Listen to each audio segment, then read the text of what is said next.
Ramadan, ya Ramadan.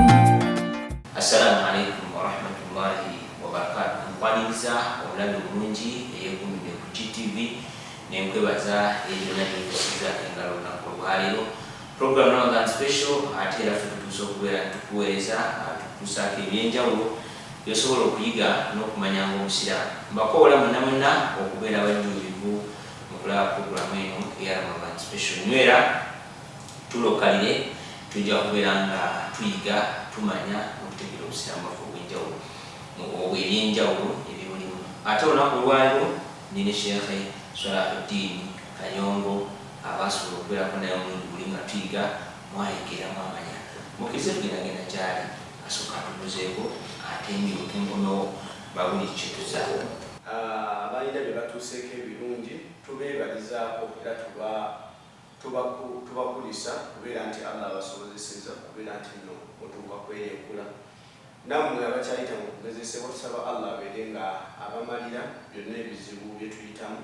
Tusaba Allah obwekitiibwa omwezi guno gwa Ramadaan buli omu Allah abeere nga amwanukula ebyo byamusaba. Abaganda baffe abakyagenda mu maaso n'okubeera nti nno batuukiriza oba bakola egyo emirimu gye tuyita egy'obwannakyewa, abasiibulula abantu mu bifo ebyenjawulo tubeebaza. Nammwe tusaba Allah obwekitiibwa atoopinge ku minzaani zammwe. Nabo bonna ababeera nti nno muyambako wano nawano okubeera nti nno emirimu gya ddaawa gitambula, tusaba Allah obwekitiibwa obuzibu bw'omuyitamu Allah abeere nga abumanda ate abeere nga abanguyiza.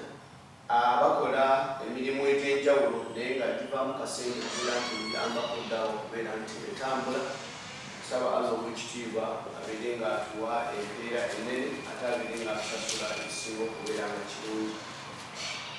Erinnya litibwa Kayongo Salahuddin, nga nkyali muyizi nga bulijjo asobera ku ICUC era nga tunaatera okumaliriza, naye abantu mwenna abeewaayo okubeera nti musoma eddiini ya Allah, tusaba Allah obwekitiibwa abawe empeera ate abeere nga abanguyiza ate abeere nga abamalira ekisinga okubeera nga kirungi ate abeere abawe n'emirimu yammwe ey'enjawulo egyemunoonya okubeera nti mumusoma. Program Ramadan special njagala kwebaza gonna eyewaddeyo ate tutambule ffenna olunaku olwaleero. Bingi bye tugenda okuyiga, bingi bye tugenda okutegeera. Eri gwe omusiraamu ali eyo atudde ogenda kumanya ebikwata ku busiraamu bw'obanga waddeebo obudde bwo n'otuula osobole okuyiga okutegeera eddiini yo. Naam, bajjukiza Omar Sekayiga egange ne Sheikh Salahuddin Kayongo gwe tuli naye mu studios olunaku olwaleero. Mugenda kukkiriza tugenda genda eri ebyo ebituleese olunaku olwaleero okuyiga.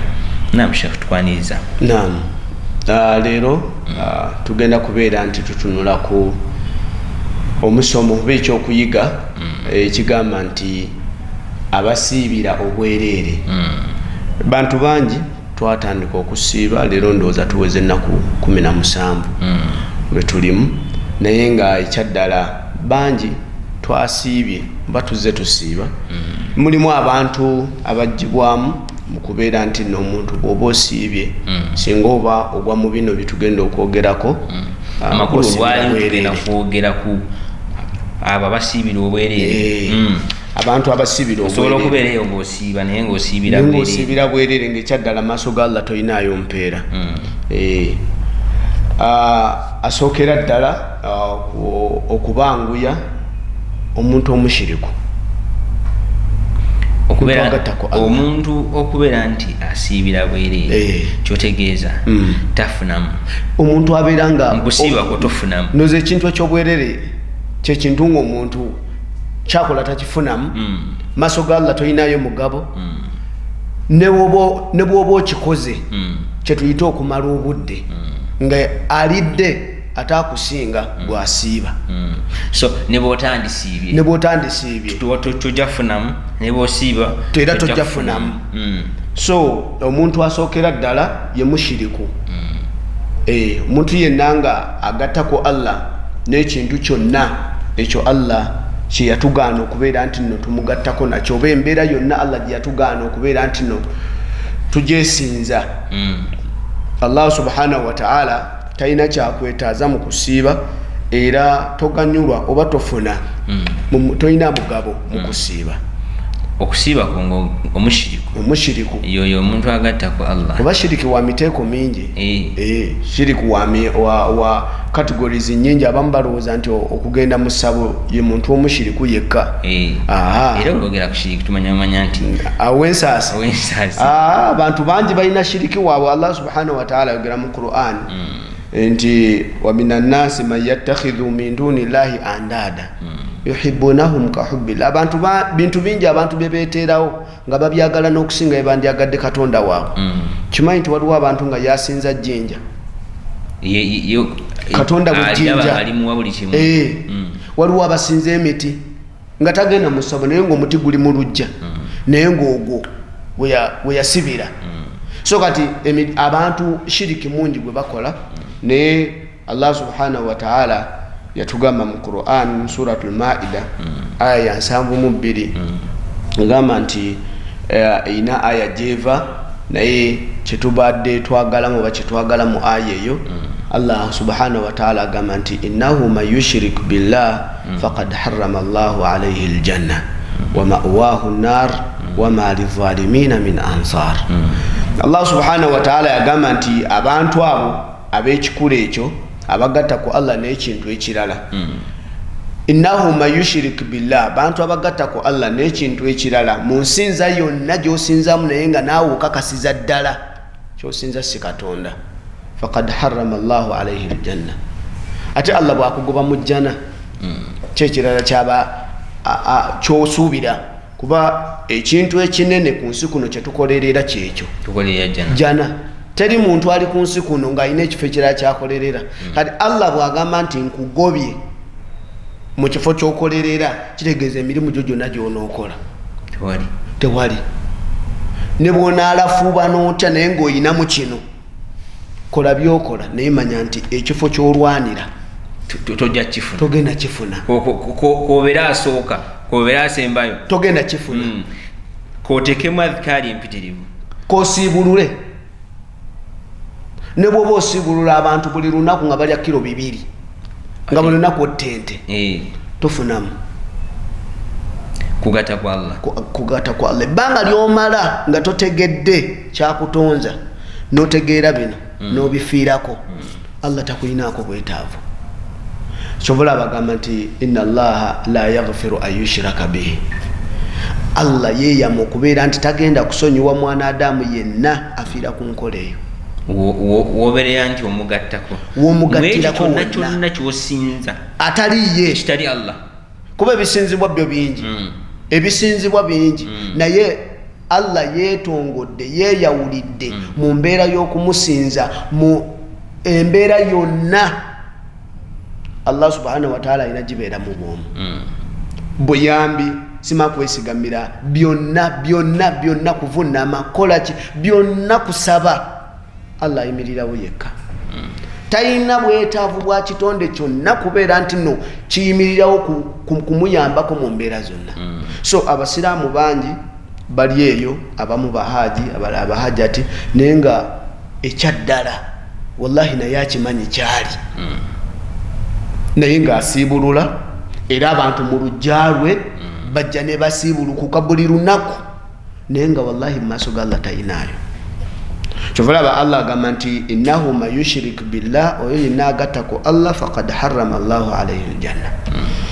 Ate nga tukimanyi teri mpeera esinga kuzitowa nga mpeera ya Ramanzani, kuba Allah yagyekwatira nga eyo mugindekere, ebirala byonna nja babuulira empeera zaabyo nga bwe ziri, naye Ramanzani mugireke. Allah n'agyesigaliza. Lwaki? Yamanya asiiba ebituufu, yamanya n'atasiiba bituufu. So kati omuntu asibye kizibu kya kumutegeera, kubanga kulya okusiiba kubeera muntu kweziyizaako kulya, naye Allah ayagala nnyo ebitambulira ku kweziyizaako okulya, kubanga okusiba ibaada. Kati ibaada buli webeera ng'eyinamu kakica yenna nga si nsengejje, Allah tajagala. Kyovulaba Allah yasa suratul Ikhlas. Ikhlas kitegeeza okusengejja. Allah ne yeesengejja ku ebyo baali bamulowooleza. Kati ibaada zaffe bwe tutazisengejja, Allah ayagala nnyo konko kye tuyita quality. okusinga quantity. Allah tayagala mirimu mingi. Omuntu ono owa shiriki abatatuzizaayo emabega ku mpaji esooka etya y'okukkiriza Allah mu bwomu. Anti omuntu yenna buli weyeerimbika mu shiriki kitegeeza nti kiriya aba kuba duddu tawhid, opposite ya tawhid shiriki. Kitegeeza nti gwe oyina ekyennyuma ekyolimu kyotambuliramu, inambulira mwotambulira gyotulimbiramu etali ntuufu. So kati omuntu yenna ng'agattako Allah ne bw'asiiba lunaku ku lunaku, ne bwe basuyamu Daawuda, ne bw'aba asiiba ki Allah subhanahu wa ta'ala. Olinga tugamba nti omuntu agatta ku Allah mu mbeera yonna, kuba tugambe nti tulina ow'ensasi, waliyo asinze ejjinja, waliyo buli omu asinze omuntu kinoomu. Tulina bannaffe abayindi twakakatte kulye kali mu bayindi, mu byonna byonna byebakkiririzamu ow'ente owa kino. Tolina kyotugamba kukola mirimu gino Allah gyakulagira. Anti wali waggulu we tugambye nti buli muntu ali ku nsi kuno akolerera ggulu jana. Nnyini yo bw'aba agigobyemu oba okolerera ani? Anyini yagigobyemu kitegeeza nina kulwana lutyawo enzira gyali. Kitegeeza nti tuli mu mirimu egy'enjawulo. Singa mukama wo bukyenkya nagamba nti nkugobye, we walala gy'ogenda okudda era awo waganye oba olina kunoonya kiddako oba kweterezaamu kugamba nti kino era bwaga nti ekingobezza bw'otakikyusa. Kitegeeza nti omulimu gwonna omuntu buli bw'aba ng'agukola nga gulina eyagulagira, kitegeeza buli bw'ogukyamya mu nkola alina authority yonna ekugamba nti nkugobye. Kitegeeza nti okugoba kwe olina kwetereeza mu ggwe, obula tolina kunenya mulala. So kyobalaba nti no Allah subhanahu wa ta'ala omulyango gw'okutusonyiwa muggule. Naye omuntu yenna afiira ku mbeera eno Allah subhanahu wa ta'ala talina kyamwetaaza mu mirimu gye yakola. Kyobalaba Allah subhanahu wa ta'ala mu suratul Furqan yagamba nti waqadimna ila ma amilu min amali faja'alnahu haba'an mansura. Abantu ku kiyama bagenda kujja nga babanja Allah nga basaala, basiiba, bakola hijja, naye emirimu gyabwe Allah agikwate gyonna agikasuke giberenge bona akasuke enfuufu neesaasaana mu bbanga. Lwaki? Tegyali mu ikhlas, gyali mu bino, gyali mu kino, shiriki ali omuka kikya kati nga weegiri naye nga giringa egitaliiwo. So okolerera obwereere kuwa shiriki manya bwoli. Yes. Naye kirungi beemanyi omanyi omuntu ogezaako muga nti gundi ogattako tuyinza obutaatula nti gundi okujjako abo betwatulidde naye ye nga mutima akimanyi kyenneesigamidde kintaase kimpiseewo ekitali Allah. Naye ate no munaye mulimu abantu abamu ng'enzikiriza yaabwe bo bakkiriza nti Katonda tasobola kumala bwotaavu bwabwe bwonna. Aina wakoma. Nga bwolaba mulimu abakyala bagamba nti omusajja tasobola kumalira byetaago byange byonna. Naye nga wallahi kifu. Basajja asobola okumala buli kye weetaaga, kisinzira enkwata gy'omukwatamu ne niyazo. Nange nabadde nagwe njugira naye nga alina byayogera naye nga mu mboozi ayagala Allah amuteeke ebbali. Ne mugamba ebbanga ly'omala ng'ogamba tudde ku yaŋŋambye today in humanity, tudde mu by'obuntu, tudde mu by'obuntu. Ne bwa bya buntu ki ate nga Allah omwesse ebbali. Ne bwa kati emboozi ongikomezza tulina kuzza Allah kuba mu ddiini mulimu obuntu. Yes. Kati buli lw'ogamba nti Allah omugyewo kitegeeza olina ky'ogenda oteekawo. Buli wojjawo Allah waliwo ky'olina oteekawo, ogenda kukolera ku bibyo. Yes. Kati ky'otaddewo ky'ogenda osinzizaako. Kyobalaba nti nno mulimu abantu abamu abagamba nti nno Katonda taliiyo oba Katonda tasobola, wabula nti emikisa omuntu gy'aba nagyo kukola kwe, success tebaamu Katonda, maanyi go nakukola ng'oli kyeyesiga. Yes. Nti oli agamba nti nze amaanyi gange n'okutetenkanya kwange kwendya Allah aba amuggyemu. Ogwo nagwo muteeko gwa shiriki abantu bali awo. So Allah atusaasire tusiibe ebyaddala. Naye abantu tukakase nti ebbanga litumala nga Allah tumukulembeza mu bulamu bwaffe Allah agenda tumalira. Ate bw'omukulembeza kitegeeza wa shiriki asigadde mabega. anti buli wojjawo kino twagala opposite ya shiriki tauhidi kyegeza buli okulembeza tauhidi kino oba okijjeewo. Allah kyagaa nti waman yatawakkala ala llahi fahuwa hasbu. Omuntu yenna kasitakkiriza nti Allah ebyange byonna yabirina Allah agenda mumalira era amugabirire mu makubo gabadde tasuubira. So omuntu yenna agatta ku Allah ebbanga ly'onaamala ng'okikola ne bw'onaasiiba emyaka ne bw'osiiba emyaka 6 naye ng'enkola eyo okyagiremeddeko Allah n'agikuttirako tobanja kimirimu tobanja jjana tojja gamba nti nakola maaso ga Allah toyimirirayo n'obanja ejjana. Lwaki? bye wali weesigamira era Allah subhanahu wa ta'ala tuga nti abantu ku kiyama bagenda kujja Allah abagambe nti bye mwali mwesigamira mugende mu bigambi bibasasule. Lwaki? Kiregeeza nti byonna bye mwali mukola nze nali sibiriimu. Kiregeeza nti kyonna kyokolera empeera kyekigirina. Kati bwe tuba tukolera Allah tukakaze nti empeera yaffe yagirina. Gwe bw'oba okolera balongo bibbo yirizi simanyi okolera jjajjaani kkiriza nti ku kiyama bwe muliba muyimiridde bwe muti gy'oba olaga yolekera gyali n'okusiibako genda okumwanjulire tetutegana kugenda mu maaso ga Allah.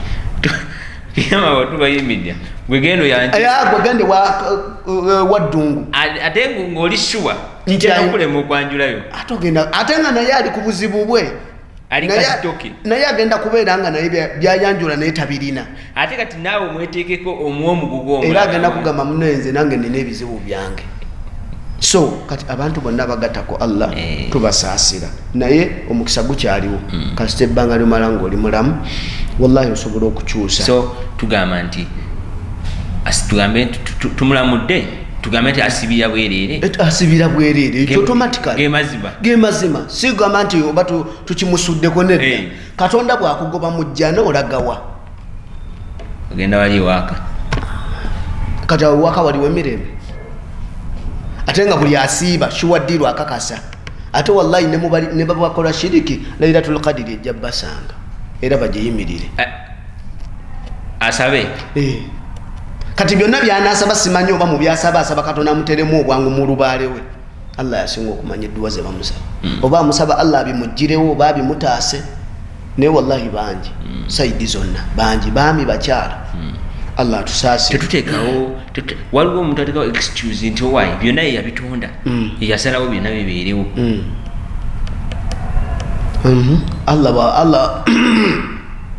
Allah bw'abaali byonna yabiteekawo anti n'akuwa ekkubo gwe tolaba omwana bw'atuuka mu HSC bw'oza subject zonna azisoma lwaki agandize nkola pemu nga neziriweze lwaki alondawo eri ekkubo naga njagala kuba musawo. Buli mwana abeera ne future nga oyagala kuba ki musawo naye bw'avuga obwa piki mulimu mubi bw'abeera kondakita mulimu mubi tegulimu sente. Lwaki aganze njagala kuba musawo kitegeeza nti mu byonna agenza obitunulamu nga alaba wali eri weewasava. Allah byonna okubiteekawo yali akimanyi. Oza Allah yali tasobola shaitaani kugitta netabaawo lwaki yagirinaku authority ne lwaki n'agigamba nti ebyo biweddeyo era n'agigamba nti gw'oli wa muliro yali waddembe okugizikiriza nga tenava na mu ggulu ne Allah n'agirekawo. Lwaki? Allah subhanahu wa ta'ala ayagala kulaba ani abamutya. Buli ng'oyagala okukakasa nti omwana wo mubbi si mubbi omutega ssente. Ng'oyagala okukakasa omwana wo mubbi si mubbi mutege ssente. Omutima gw'omanye guzirekemu. Era ng'oyagala okukakasa nti mukyala wo ebya ssente tebimufaako leka emitwalo 5 mu nsawo yo azooze ayuze engoye nga wategedde nti nalesemu 5 zimulekeremu olaba oba anaazikugamba bw'atazigamba omanya ntono omukyala ku ssente si mwangu. Kati ne Allah naye ebyo byonna abiraba naga shaitaani kebeerewo ndaba abo abanaagyewala kubanga yagitugamba nti inna shaitaana lakum aduwwun mubiin sitaani mulabe wammwe walwatu. So kale omushiriko wetegedde Luqman yali agamba mutabani we aya suratu Luqman aya ya 13 Allah agamba nti wa idh qala Luqmanu libnihi wa huwa ya'idhu. Okumanya shiriki mubi Luqman yagamba ne mutabani we gamba nti mutabani sokojje wa huwa ya'idhu nga mulamira yamugamba mu byonna byasooka Lukumani mu byonna byasooka okugamba mutabani we yamugamba la tushiriku billah togatta ku Allah Allah omuwe ekitiibwa mu mbeera zonna wano la tushiriku togatta ku Allah oba tosamira interpretation ezo ziba shiriki yenna tuba tulina shiriki al akbar ne shiriki al asghar omutono n'omunene yamumugaana la munahayi la tushiriku billah togezaako tekakutanda kuba yamugamba nti inna shirika la dhulmun adhim kasitona akola shiriki ojja kuba okoze obulyazaamaanyi obukyasinza okuba obunene kitegeeza nti buli muntu yenna akola shiriki n'agatta ku Allah aba alyazaamaanyiza obulyazaamaanyi obunene tolaba nti abasajja babakolako shiriki abakyala si mu bino sima babafumbidde eddagala owulira otya nga mu baana boolina ogenza okebera nga mulimu wa neighbor ataliwo kwani neighbor naye omanya oluvannyuma nti wooli naye bw'okitegeera nti mu baana abana ababiri si babo osobola okigumiikiriza omukyala asula atasula twali tula ku social media oli we yamanya nti mukaaga gonna si gugwe omukyala n'amuggyako omutwe n'abaana bonna kati obwo obusungu bw'oba gwe obulina ate Allah omuggyako otya authority kuba Allah kyasinga okwetaaga kumuwa authority buyinza bwe bwonna kubumutikka netukakasa nti byonna abisobola so bwe tunakikakasa ekyo tujja kusiiba nga bwe tusiiba bya ddala naye muganda waffe yenna ali eyo nti bw'obanga osiiba naye nga okyagatako Allah weeriire emmere yo beera mu nnyumba yo weeriire ebyokusaala biveeko kubanga waliyo n'ekibonerezo kitwali tumanyizaawo nti neswala tewali ati shiriki ali emirimu omushiriku talina mulimu ebbanga ly'omala nga byonna byokola tobikolera mukamaawo oba omala budde kuba ani agenda okusasula bino ebintu tubikola tulina omusaala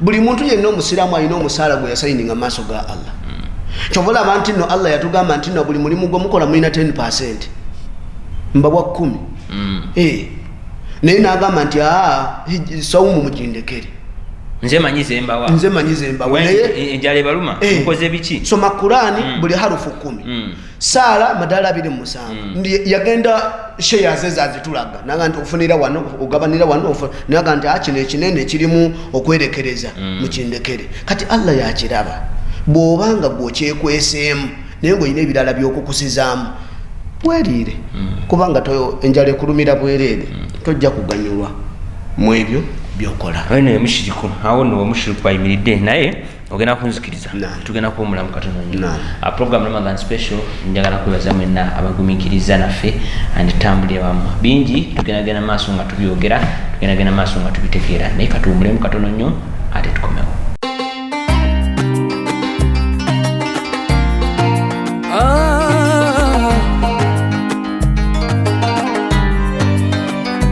Ya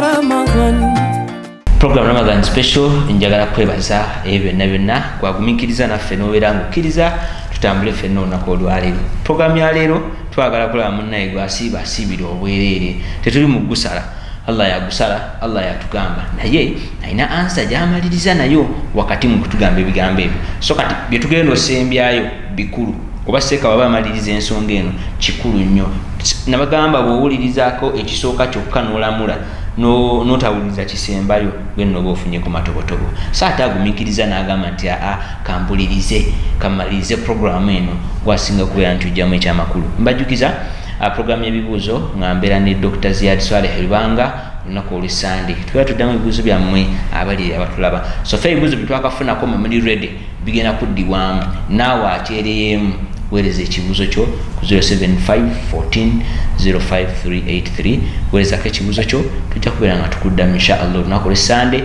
ku ssaawa zibeera 11 ez'olweggulo ate ne ku makya ku ssaawa 11 tubeera weera nga twongera okubeera nti tuddamu ebibuuzo byammwe erimu abatulaba nkyalina Sheikh Salahuddin Kayongo akyagenda mu maaso n'okubeera nti atutemera gwali eyo omusiraamu Allah subhanahu wa ta'ala ffe tetulina bitabo ekitabo Allah ye yakissa era kyagamba mu suratul hijr yagamba aya y'omwenda nti inna nahnu nazzalna dhikra wa inna lahu lahafidhun.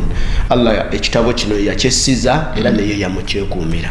So kati okukikuuma kwakyo bino ebigambo kubeera nti alina babiteeka mu mutwe ne babifulumya ne basomesa eggwanga. So tetubasaba kubeera nti nno oba kutunyigira nti abo abasomesa batugira bwe bati nedda, naye naawe sobola okwetunula munoga naye ddala ebbanga lyensinziza ebintu bino kikyenfunye kujjako ebizibu ebyereere. So neweetereezaamu omuntu omugezi yoyo atereeza n'otanyiiga okubeera nti ate odda mu nsonda n'otandika okukolima. N'ekirala kyetubasaba nti bannange ababa balabye emisomo gino oba abagiwuliriza naddala abayinako irimu ku bya kompyuta temusala misomo gino kujjamu misomo egyo bashekhe bangi basomeseza emisomo gyabwe naye oli asalamu wali wayagala ewali je abantu batandika okubeera nti omuwalimu oyo bamuddiza ebigambo ebinene. Waliwo ekintu ekitambula ku social media, Allah tusaasira, kyekintu ekyalla kyayogera mu Surati Nisa kitambula nnyo ku social media, but tukuba omulanga eri bonna kitereezebwe. Saba Allah atusaasira engeri gye kitambulamu simanyi oba yentuufu oba yenjamu ekyokugatima nti omwami gatta ku musajja biti. So osanga n'oli nti atakinako knowledge mu butuufu bwakyo akikomplainingako olina osanga complaints eziri ku social media okusinzako ebyo biba happenings nalaba nti gye tulaga mu maaso kiki ekigenda okugenda mu maaso. Eyo ensonga nayo nkulu oba obuzibu nno kikiga nti oli waafuna information buli omu amanyi nti I can complain about this nsobola okwogera ku kino naye knowledge wakati b'obusiraamu bibaako ki n'engeri gye bisobola okubeera nti bitereeza abantu naddala teri kyonoonye umma yaffe ya busiraamu nga abantu abatawaddeeyo budde kusoma ddiini kugyogerera.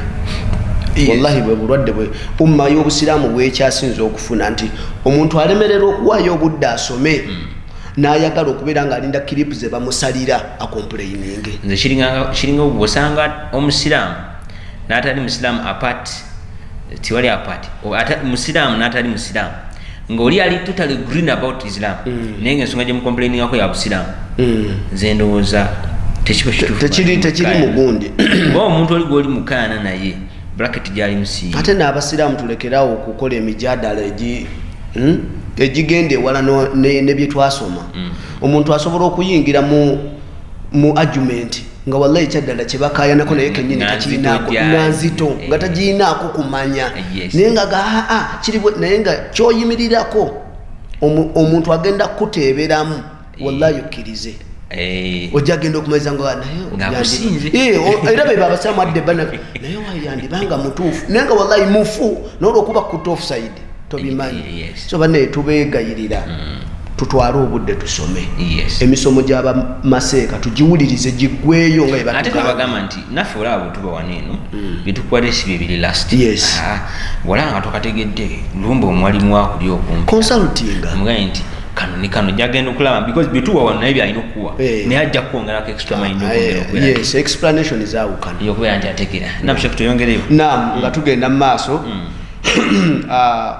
Nabi sallallahu alaihi wasallam hadithi ya Abu Huraira yagamba nti nno ijtanibu sab'u almubiqat yagamba nti mwewale amazambi gano musanvu gannamutta naye yasooka nalyo ne bamubuza nti ya Rasulallah wama hunna gegaliwa abasahaba yagamba nti ashiriku billah kyeyasookerako ashiriku billah kyeyasookerako lwaki shirika abeeranga munnyo mu mata shirika munnyo mu mata kwegamba ne bw'otonyezaamu bw'oti n'otaayo bubiri ne bw'eba drum oba tugambe ne bwe kiba kati tugambe ekikopo n'oteekamu akannyo katono bwe kati gafa tosigazza shirika ali emirimu gy'omusiraamu oba ogenze mu bbongo so abasiraamu shirika ono twandibadde twewaayo kale twesaddaake tukiveemu oli yenna yakiyingira ng'alaba takyasobola kivaamu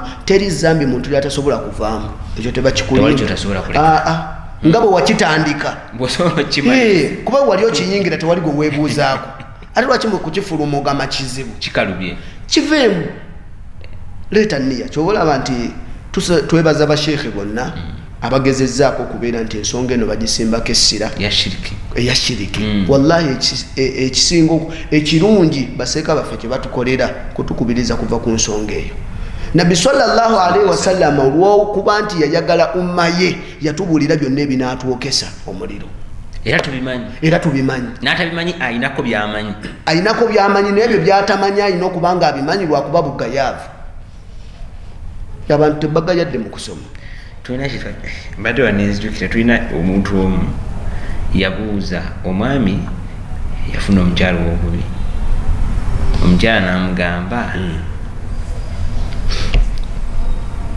okusala kukulemye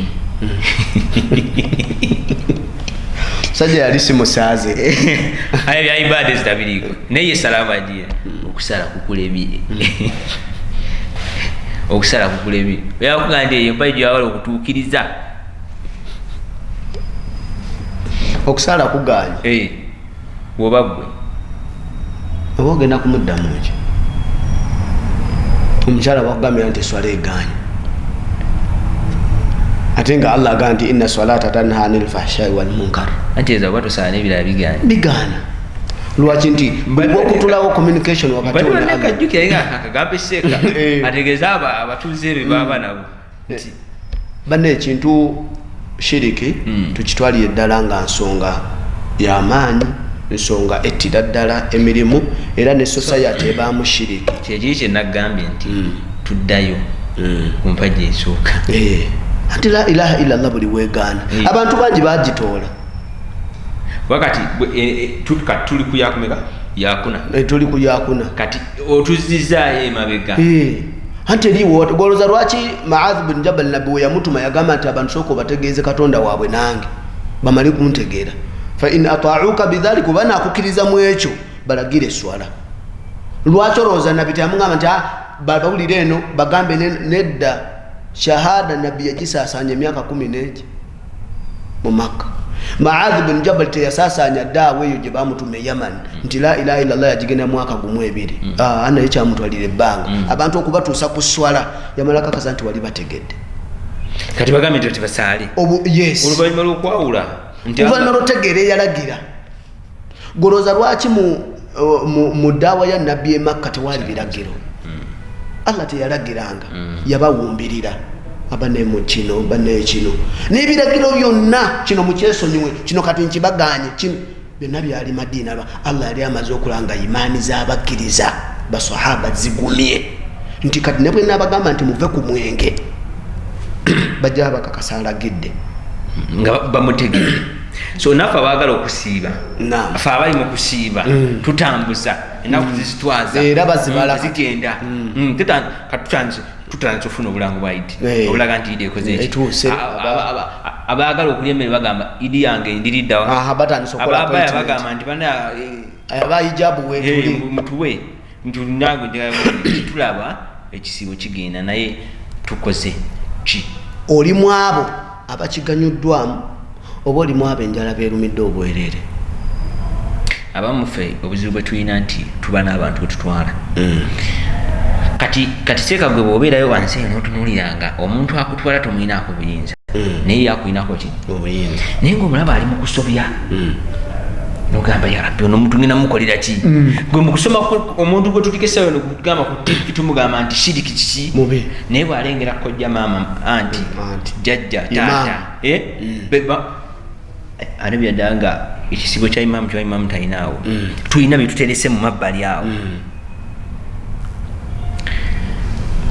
kati awo no simanyi bannange wakati mu kukuuma ebisibo byaffe buli omu yeerwaneko omuntu omunene tosobola mutuukirira alina mikwano gye mubuyita ife wano tubayambe tutuuse obubaka tetubamanya ate tetulina gwe tugambye nti gwe gundi ebibbo bijjeeyo yiriza omwana gimusumulule gwali naye kati gwe ali eyo wenna naawe okimanyi nti olina imaamu wo alina essabo abasaaza manya wallahi buli kyabaze ate mu maaso ga Allah ajja basasula teri amaaso ga Allah inna Allah la yadhlimu an-nasa shay'a Allah tali azamanya mwanadamu kintu kyonna naye walakinna an-nasa anfusahum yadhlimun fetweli azamanya Allah byatugamba okola tubireka ne tukola ate byatatugamba so ne twetikka emigugu egitaliimu makulu kati kyekyo abantu abamu kyebafuna kyobola abantu nno waliwo kakiswa kamu omusajja yali mugagga ng'alina abantu bakozesa beyamala bakozesa yali musajja mulimi wa bijanjalo na kasooli n'abayita n'agamba nti bannange buli omu n'amuwa ekutiya 2 bwe yazibawa n'agamba nti ngenda kubasasula naye buli omu agende anoge egundi ebijanjalo ne kutiya ya kasooli mugende mumale mukomewo ne bagenda buli omu ne kutiya ze 2 jukira mu kupapa kuno kwagala sente mulimu abapakira mu kasasiro ebiki buli omu n'apakira bwe yapakira ne mubaamu abamu naga waayi katutwale obudde tupakire bulungi abamu ne bapakira bulungi ebijanjalo ne babitereza bulungi ensawo y'ebijanjalo ne bannungi abalala kasasiro kakica bisigo bya kasooli byo ne bateeka waayi mugagga n'atulekana bwe baatuuka buli omu n'aparedinga naga nti buli omu aparedinga ebyazze nabyo abiyimirireko bwe babiparedinga omugagga n'agamba nti kaakati ngenda bweru naye nja kudda oluvannyuma lwa myezi 6 naye buli omu byalina mu nsawo mbimuwadde byagenda okugira nga alyako oluvannyuma lw'emyezi 6 mpaka wendidda kati gwe kuba mwakafaananyi nga gwe wapakira kasasiro opakize gafula yes ate nga takukkiriza kuddayo yes kuba ennimiro yagiteekako security teryaddamu ku encroachinga olujja olufuluma toddayo kyekyo kati gwe kubamu akafaananyi nga mu bye wapakira mulimu ebisusungu mulimu ebisasiro mulimu ebitaka mulimu ne kumayinja oweze mangu manyi omusaala mugagga nga akakutema wallahi ne maaso ga Allah tugenda kutunula ebikutiya byaffe eby'emirimu nga mulimu abapakira ebyoya by'enswa Allah akugamba nti yimirira ku mirimu gyo girabe kubanga ku kiyama mwanadamu Allah agenda mumpima n'emirimu gye kati bwe kinajjanga emirimu gyo byoya byanswa ogenda kumugamba ki nawe kenyini ogenda kwekakasaako tikindidde tokyadde mabega kalisobola yakuddemu kiwedde kino kiwedde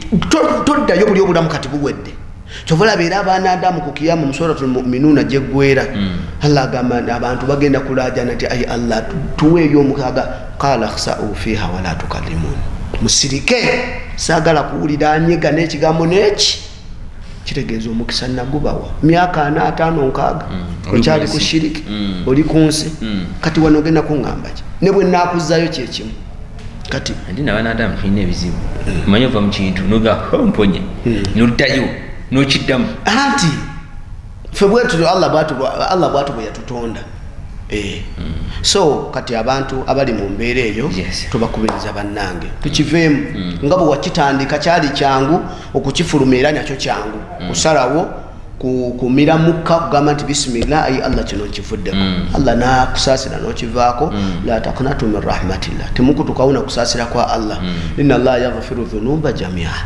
Allah buli zambi alisonyiwa ebbanga lyomala nga tolifiiriddeeko alikusonyiwa era Allah mweteefuteefu okubeera nga atusonyiwa naam eri wenna akyatekumiddeko program Ramadan special tugezaako kulaba tutya tutereze ekisibo kyaffe butya bwolaba mpiseewo nti olaba kiki kwegamba kutereeza Ramadhan yo ogenze maaso otya wakati mu nnaku zino zetuli mu makkati tugezaako kusika myoyo gyo lino erisigaddeyo lirwanirire kale tukiriza nogambi kwa Mungu yasinga okutumanya yayinza okulaba nga omusiraamu weerwanyeeko eno otereza naga kale nekiri kutadde neziri nzikuwadde wakati awo so bwatudde eyo seke ekigambo kigambo shiriki ate bwokyekwatako ogenda okulaba nga Allah talina mugaso mu maaso go gwalabira ddala biri biteko Allah abantu abo yamanyi bwateekateeka ensonga ezo nabuwa ayagala obugagga nabumuwa nalabya dda nti bikoze ate mushiriki w'omunanga Allah nakuyisizamu n'ogaggawala byonna byeyagala n'obifuna nebiyitamu ne Allah ayina engeri gyakutambulizaamu bw'ati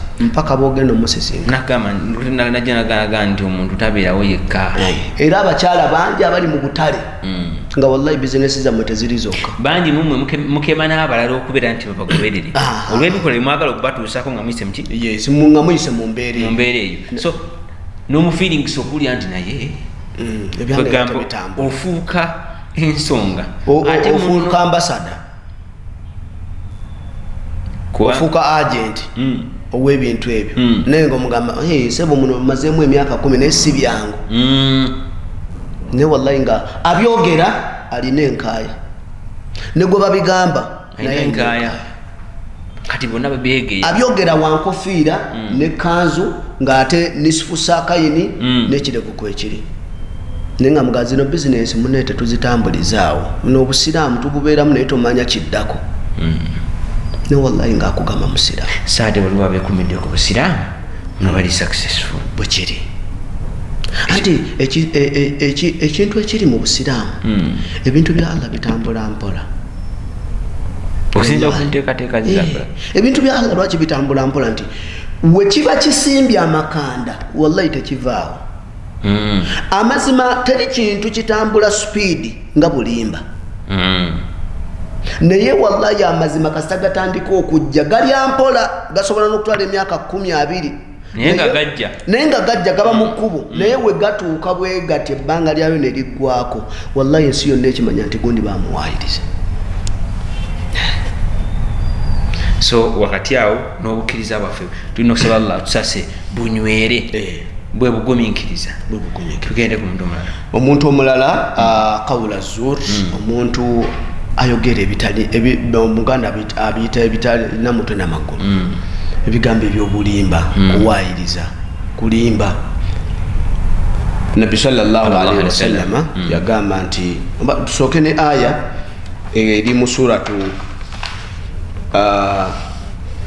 suratul Furqan ya 72 Allah agamba nti walladhina la yashhaduna zura wa idha marru billaghwi marru kirama gamba nti abatawa bujulizi bwe tuyita obwenjwanjwa okuwa information nga togyekakasa abantu bangi wallahi bawadde information nga teri up to date obanga nfu ne wallahi gwagiwaddeko n'atuusibwako obulabe tugenda okumanya ekituufu nga gwe sababu maaso ga Allah n'amutunulako oti kigenda kubeera kizitowa yagaa nti wa idha marru billaghwi marru kirama abantu abo Allah yali ayogera mu suratul Furqan abaddube abalungi naye yagamba nti abaddube abalungi teboogera bintu bya kalebule wa idha marru billaghwi marru kirama wabayita ku bizannyo ebitalina makulu betting simanya bino biki bayitawo kimpooze tebabiwabudde yani nti ebintu ebitalina makulu tebabiwabudde yenjogera ndoze y'abavubuka ebitalina makulu sibiwabudde kati omuntu yenna ategeera Allah asiiba nga byasiba bya ddala tabeera na qawlu zur tabeera na kigambo kyonna kyakalibule Nabbi sallallahu alaihi wasallam hadithi ya Abu Huraira yagamba nti man lam yada qawla zur oyo yenna atasobola kwekomako kwewala kuva ku bigambo ebyo byakalibule wala amalu bihi n'okubikolerako falaisa lillahi haja Allah tamwinaako bwetaavu ayada ta'amahu wa sharabahu kulya kunywa Allah takwinaako bwetaavu kitegeeza nti ne bw'onaasiiba naye nga bw'ozunza kalebule ow'ebigambo byo tobinaako mutwe n'amagulu kati oba osiibira ki bakutuma n'amawulire si bunamawulire buno bwaffe bulyo bagamba nino kyekiguddewo buuza gundi oyo yalina ag'okukyalo abalwanyi abakoze eki byonna ogenda okugatta emboozi zo nga wallahi ekituufu kibaamu kimu okutuusa omuntu bwagamba ekifo ani yagambye agondi sokolendeko bagenzi bakusunsu olw'ebbanga lye bamaze naawe era ekyo olaba mu hadithi emu Nabbi sallallahu alaihi wasallam nti omuntu alimba n'atuuka ekiseera Allah n'amulangirira nga nti oyo mulimba mubalimba ne muggulu ne bakumanya ne kunsi ne bakumanya kwekana otegerekeka abantu ne bakumanya nti oyo bw'aba alina amawulire gazze nago tovola Allah agamba nti no ya ayyuhalladhina amanu in ja'akum fasiqun binaba'in fatabayyanu an tusibu qauman bijahala fatusbihu ala ma fa'altum nadimin. Allah agamba nti omuntu omubuyabuya atategerekeka bwajja n'ebiwulire mu biwa obudde mu binoonyerezeeko an tusibu qauman bijahala muleme kugwa mu kibinja kyabo abatategeera nga ye fatusbihu ala ma fa'altum nadimin. Ate ne mugenda okumaliza nga mulimu ababejjusa. So gwe bw'obanga oli eyo osiiba naye wallahi nga olugambo lwokka bw'otambuza eri abantu nga oli wakabi mu nsonga eyo ey'amawulire ag'obulimba bannange kintu ekyo nakyo kitta okusiiba. Tumalirize ebbanga lyomala nga basigaddeyo naam asigaddeyo tugenda bayisa mu bufunze kathratul masiya omuntu okuyitiriza amazambi ng'ali mu kisiibo nakyo kitta okusiiba kwe oba omuntu oyo naye talina bwetaavu lwaki asiiba ebbanga lyomala nga amazambi ogalemeddeko.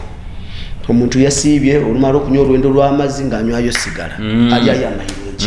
Omuntu asiibulukuka nga kwega byosibulukirako byonna byahala olusiibulukako bwoti ng'okomyawo ng'atozza kati kwega nti ebintu ebyo weebito nti bw'obanga ne mu Ramadani bikyakulemeddemu kitegeeza nti gwe Ramadani yo weeriire kubanga lwaki okyalemedde okukakasa eyalagira okusiiba.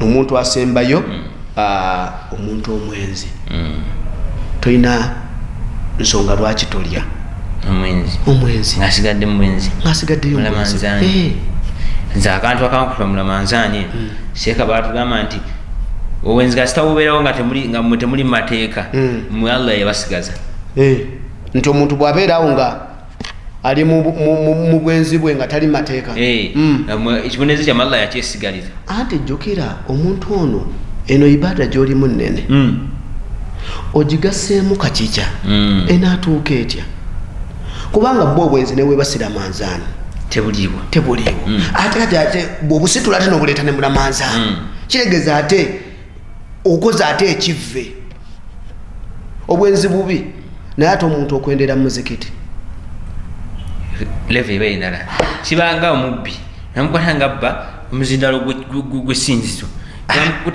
ekintu kyobba kiva muli kati omuntu wamenyera akabokisi k'amasigidi obubbi bubi n'akawa obudde ekesi ezo sigala zanyumira but ziri fane zewuunyisa yalinda banne ne bamala okuteekamu zibataddemu n'azikima akakiiko kaba tekanabala ye ng'akumawo nga bafulumye ng'abala nga kakala ate tabalekeramu ajjamu zonna kati so obwenzi buno bubi Ramadani se Ramadani naye omuntu bw'obanga wallahi ekyaddala osiibye naye ng'ekyaddala omukyala gw'olina ewaka oba omukyala omwami gw'olina ewaka mugenda ne mu nsonga z'obufumu ne mulamanzaani tugenda mu kiro ate nga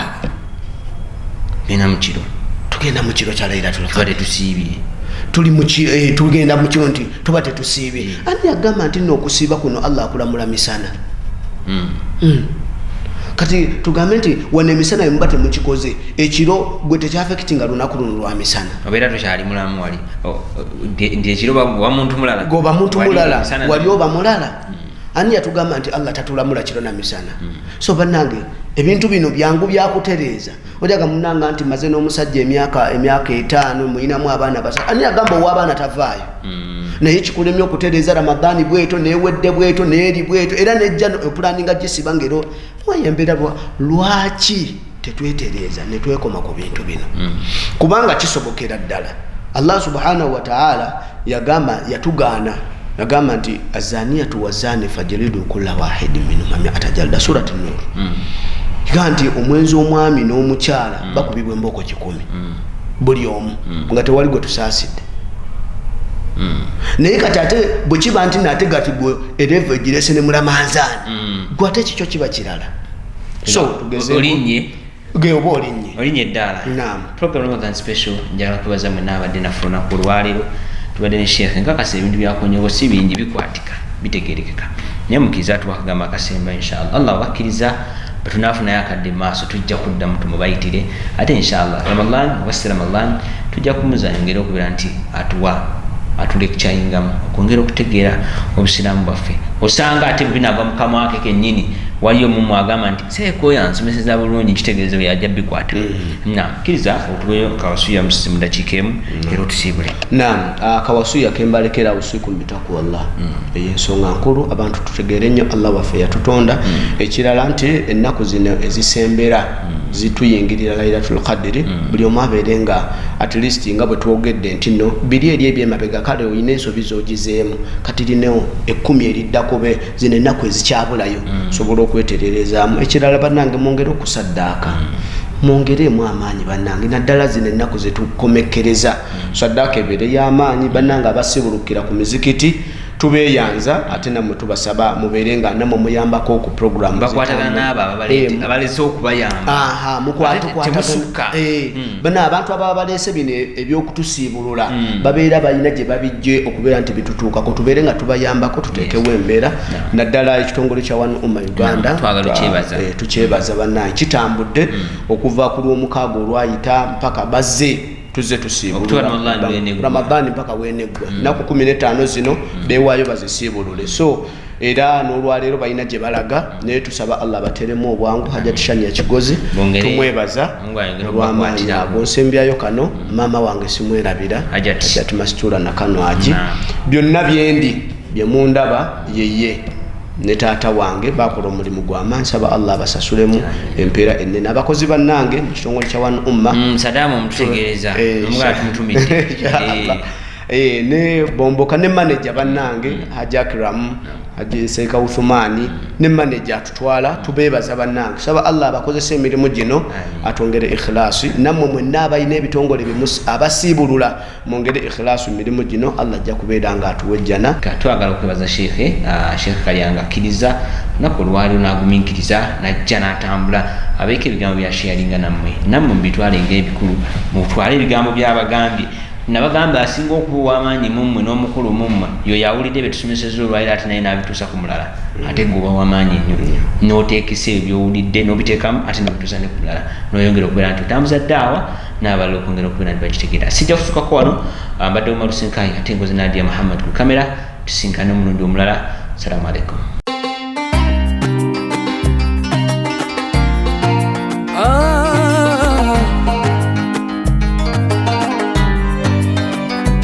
Ya Ramadan, Ya Ramadan.